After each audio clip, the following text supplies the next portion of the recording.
नेमावर में हुए जघन्य हत्याकांड के मामले में पुलिस प्रशासन की तरफ से बड़ी कार्यवाही की गई, जहां मुख्य आरोपी सुरेंद्र सिंह का अवैध निर्माण ढहाया गया। इसके साथ ही अन्य आरोपियों के अवैध निर्माण को ध्वस्त करने की कार्यवाही भी की गई। देखिए ये खास रिपोर्ट।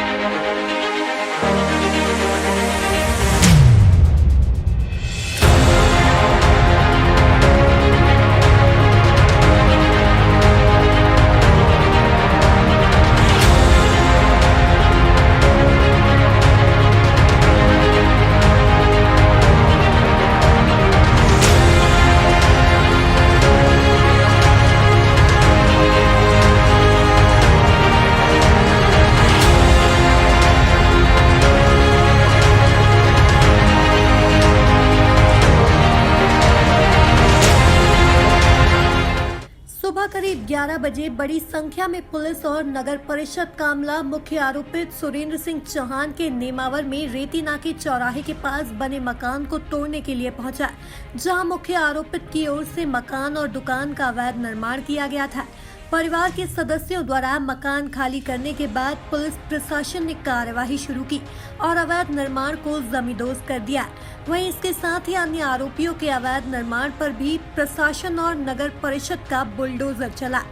तो प्रमुख रूप से ये मैं कहना चाहूँगा कि जो यहाँ पे ये घटना हुई थी अत्यंत ही जघन्य और खराब थी। इसको लेकर के इस तरह के जितने भी अपराधी चिन्हित रहते हैं उन पर सख्त से सख्त कार्रवाई होनी चाहिए। आज उसी क्रम में हमने जो इसके चिन्हित अपराधी हैं उनका जो भी संपत्तियां हैं कल उसमें उनको चिन्हित किया था। ये भी देखा गया कि निर्माण अवैध भी है और लगभग 4,500 स्क्वायर फीट में निर्मित है। आज हमारी पूरी पुलिस प्रशासन और नगर पालिका की टीम मिल करके हम इसको ध्वस्त करेंगे। बड़ा स्पष्ट इससे मैसेज भी जाता है कि अगर कोई इस तरह का अपराध करने का प्रयास करता है तो सरकार उसके खिलाफ सख्त से सख्त कार्रवाई करेगी। इसी विषय में जो अन्य अपराधी हैं उनके भी संपत्तियां चिन्हित की गई हैं और सभी के खिलाफ एक एक करके कार्रवाई ये लगातार जारी रहेगी।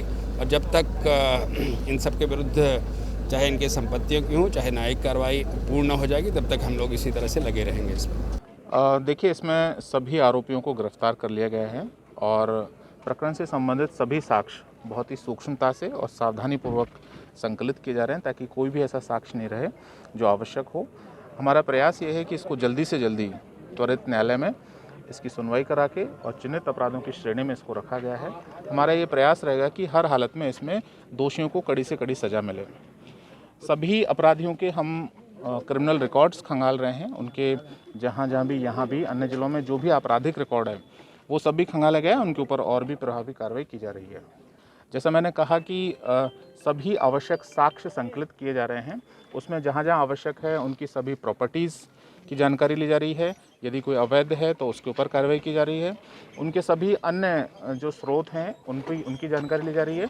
साथ के साथ ही इनके जो अन्य जिलों में यहाँ पे जो क्रिमिनल आपराधिक रिकॉर्ड हैं उन सब की जानकारी हम लोग संकलित कर रहे हैं ताकि नंबर 1 विक्टिम को जल्दी से जल्दी न्याय मिल सके और अपराधियों के ऊपर कड़ी से कड़ी कार्रवाई की जा सके। सर, क्या अभी और आरोपी क्या गिरफ्तार हो सकते हैं पुलिस के अनुसार?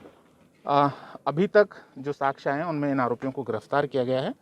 यदि कोई और साक्ष्य आएंगे या इस तरह की कोई बात आएगी तो वो आगे फिर बता दी जाएगी। वहीं नेमावर में हुए जघन्य हत्याकांड के बाद अब सियासत का दौर शुरू हो गया है, जहां बीजेपी और कांग्रेस दोनों एक दूसरे पर निशाना साधते नजर आ रहे हैं। देखिए, इतना विभत्स हत्याकांड, शिवराज चौहान की कॉन्स्टिट्यूंसी लगी हुई है, चिपकी हुई कॉन्स्टिट्यूंसी है, वहाँ पे ये घटना हुई है।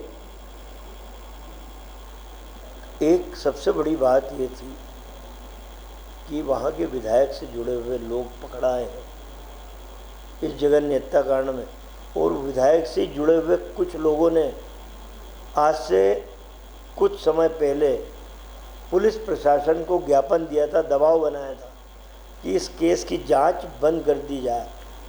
मैं आश्चर्य करता हूँ कि लोग ज्ञापन देने जाते हैं कि केस को पुनः समीक्षा करके खोला जाए, और ये लोग गए कि केस बंद कर दिया जाए, इसकी जांच बंद कर दिया।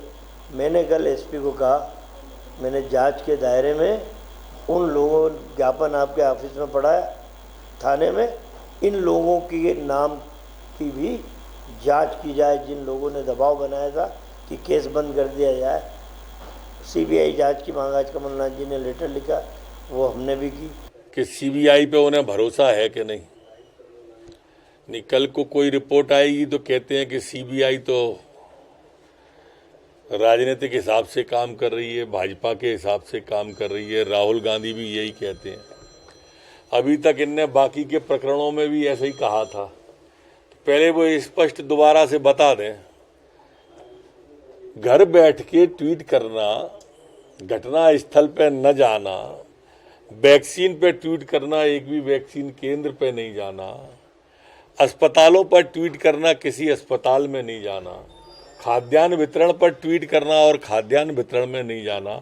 अजीब सा राजनीतिक केंद्र चल रहा है ये कांग्रेस के अंदर, अजीब सी राजनीतिक सरगर्मी। सिर्फ और सिर्फ ट्वीट करते हैं। इतनी भी ज्यादा फुर्सत नहीं होनी चाहिए जितनी इनको है। बहरहाल अब देखने वाली बात तो यह होगी कि इस जघन्य हत्याकांड में शामिल आरोपियों को कितनी जल्द उनके किए की सजा मिल पाती है। Bureau report, MP news, Nemawar.